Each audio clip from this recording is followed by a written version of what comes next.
اور ان چیزوں پر عمل سب سے پہلے کس نے کیا؟ واہ، سب سے پہلے اس چیز پر عمل صحابہ کرام نے کیا. بولو، سب سے پہلے اس آیت پر عمل کس نے کیا؟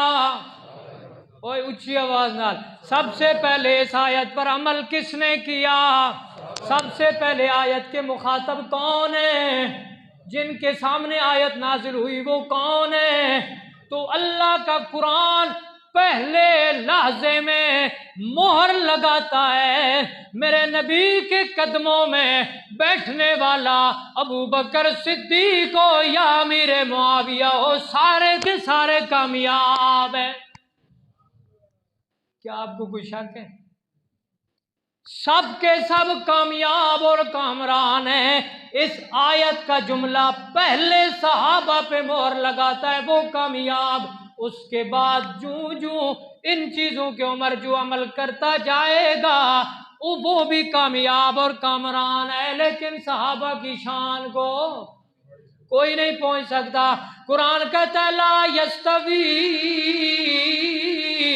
منکم من انفق من قبل الفتح وقاتل اولئک اعظم درجة من الذین انفقوا من بعد وقاتلوا وکلا وعد اللہ الحسنی. مجھے ایک دوست نے پچھلی دفعہ فرمائش کی تھی کہ ان اللہ اشترى من المؤمنین انفسهم واموالهم بان لهم الجنہ. یہ آیت بیان کرنی ہے. پہلے تو میرے ذہن میں نہیں رہا یہ، لیکن کل جب میرے ذہن میں آیا ہے کہ میں نے تھٹے جانا ہے تو پھر یہ بھی ذہن میں آ گیا کہ ڈپٹی اور حکم یہ تھا کہ اس آیت کو بیان کرنا ہے. جب میں نے تفسیریں کھولی ہیں، سادی سی بات ہے، یہ آیت کسی طریقے مجھ سے 1 گھنٹے میں نہیں بیان ہو سکی. میں سادی سی لوگ ہوتے ہیں ماہر بیان کر لیتے ہیں، فصیح لوگ ہوتے ہیں، مجھ سے 1 گھنٹے میں یہ آیت نہ بیان ہو سکی، میرا ذہن نہ بن سکا، اس لیے میں نے نہیں بیان کی. لیکن آخر میں چونکہ پھر وہ عظمت صحابہ، میرا ایمان بھی ہے، قرآن مجید کی نصوص قطعیہ اس پر موجود ہیں اور ایک پیغام بھی ہے.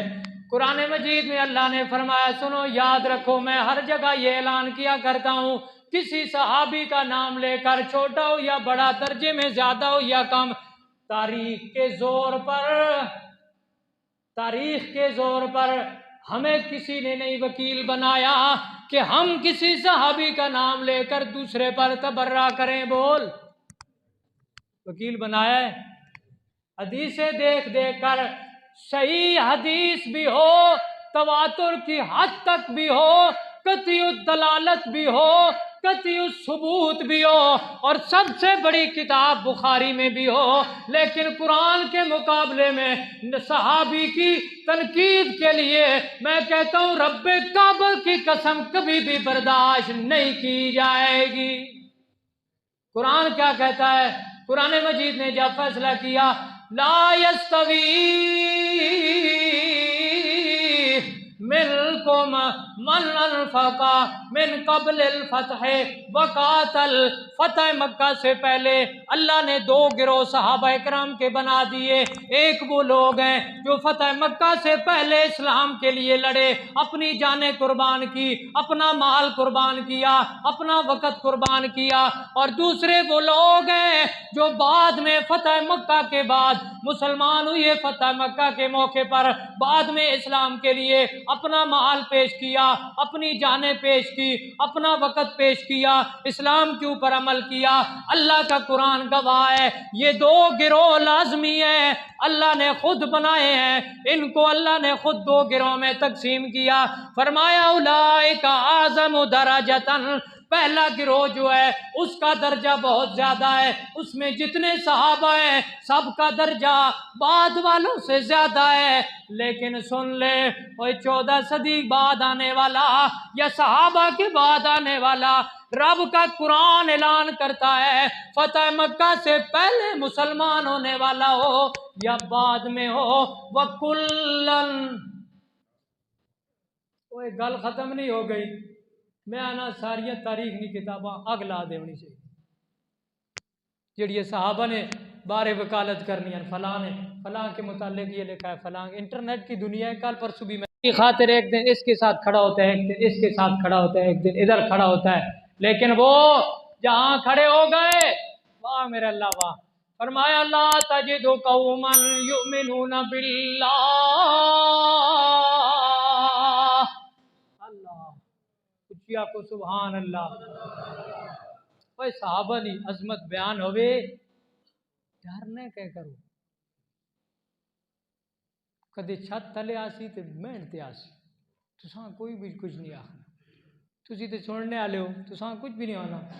قرآن مجید میں جب ایک آیت ذکر ہے اس کا معنی مفہوم تشریح بیان کرنا خدا کی قسم یہ ضروری ہے کسی مسئلے میں بھی ہو لا تجد قوما یؤمنون باللہ اچھیا کو سبحان اللہ لا تجد قوما یؤمنون باللہ میرا پیغمبر صلی اللہ علیہ وسلم میں اللہ ساری کائنات کا علم رکھنے والا قیامت تک آنے والے مسلمانوں کا علم رکھنے والا میں اللہ بتا رہا ہوں کہ قیامت تک مسلمان ضرور آئیں گے لیکن لا تجد قوما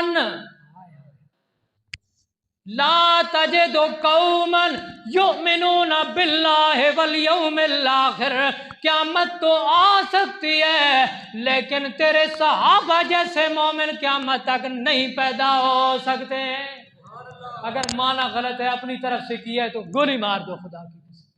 قرآن پر ایمان رکھتے ہو شرم نہیں آتی تمہیں جب قرآن مجید گواہی دیتا ہے لا تجد قوم نبی کو اور میرے پیغمبر صلی اللہ علیہ وسلم نے نہیں کہا تھا کتنی بڑی بات کہی تھی فرمایا اللہم ان تہلک ہذہ الاصحاب ہائے ہائے بدر کے میدان میں سجدہ ریز ہو کر میرے نبی نے فرمایا یہ تھوڑے سے ہیں میرا اللہ ان تہلک ہذہ الاصحاب لن تعبد ابدا کتنا بڑا چیلنج ہے اوئے ہوئے ہوئے کبھی اس جملے کو میں سوچتا ہوں کہ میرے پیغمبر صلی اللہ علیہ وسلم نے کیسا جملہ فرمایا اللہ اگر یہ جماعت آج ہلاک ہو گئی ہم مر گئے کیا ہوگا دین بیان کرنے والے نہیں ہوں گے آپ مر گئے کیا ہوگا نمازیں پڑھنے والے نہیں ہوں گے لیکن صحابہ وہ ہیں میرے نبی کی سچی زبان آنکھوں سچی زبان کہتی ہے ان تہلک ہذہ الاصحاب اگر یہ میرا اللہ یہ میری جماعت آج ہلاک ہو گئی تو میں محمد عربی بتا رہا ہوں قیامت تک اس دھرتی پر تیری عبادت کرنے والا کوئی نہیں آئے گا اللہ لا تجد قوما یؤمنون باللہ والیوم الاخر یوادون من حاد اللہ یہ جھگڑتے ہیں اس سے جو اللہ کے معاملے میں یا رسول کے معاملے میں جھگڑا کرے ولو کان آباؤہم وابناؤہم اگرچہ ان کے باپ ماں باپ ہوں یا بیٹے ہوں اولاد ہو یا بہن بھائی ہو کوئی کنبہ قبیلہ ہو یہ اس کی کوئی احتیاط نہیں کرتے کوئی لحاظ نہیں کرتے کہ یہ ماں باپ ہیں یا بھائی بہن ہیں یہ صرف اللہ اور اس کے رسول کا لحاظ کرتے ہیں بس اس کے مقابلے میں جو بھی آ جائے صدیق اکبر رضی اللہ تعالیٰ عنہ میدان جنگ سے واپس آئے ملاقات ہوئی اپنے بیٹے سے بیٹا کہتا ہے ابا جی میری تلوار کے نیچے آپ آئے ہیں لیکن باپ ہونے کے ناطے میں نے چھوڑ دیا اوے صدیق جیسا صوفی مزاج بزرگ نرم دل بزرگ کیا کہتا ہے جب نبی اور اللہ کے دین کی بات آئی حالانکہ صدیق اکبر نرم مزاج دیکھ لیں آپ تو بھی قرآن مجید کی آیت یا حدیث کسی مقام پر بھی دیکھ لیں بڑا نرم مزاج بزرگ بڑا ہی نرم مزاج بزرگ ہے لیکن جب اللہ اور رسول کی بات آئی نا کہتے ہو میرا بیٹا تیری تلوار کے سائے میں ابو بکر آیا تو نے چھوڑا ہے سن میری تلوار کے سائے میں اگر تو میرا بیٹا آتا بیٹا ہونا کوئی معنی نہیں رکھتا مجھے رسول اور اللہ سب سے پیارے ہیں تیری میں گردن اڑا دیتا جیڑا حق نہ منے حیدر نو ایمان یقین تے نہیں آیا کوئی آنکھو بے شک حضرت علی المرتضیٰ بھی ساڈے واسطے قابل عزت معیار ایمان ہیں، حضرت صدیق اکبر بھی معیار ایمان ہیں، حضرت حسن حسین، سارے اہل بیت، تمام صحابہ کرام، اور اماں عائشہ، امیر معاویہ، ابو موسیٰ اشعری، حضرت طلحہ، زبیر، جو بھی ہو سارے ہمارے لیے قابل عزت ہیں۔ شاعر کیا کہتا ہے؟ جڑا حق نہیں مندا حیدر نو، ایمان یقین تے نہیں آیا، عثمان دی شان دا نظریہ شیطان لعین تے نہیں آیا، جیڑا منکر یار او مردہ ہے او بشر جدین تے نہیں آیا، صدیق دا سچ مشکوک تا لوگو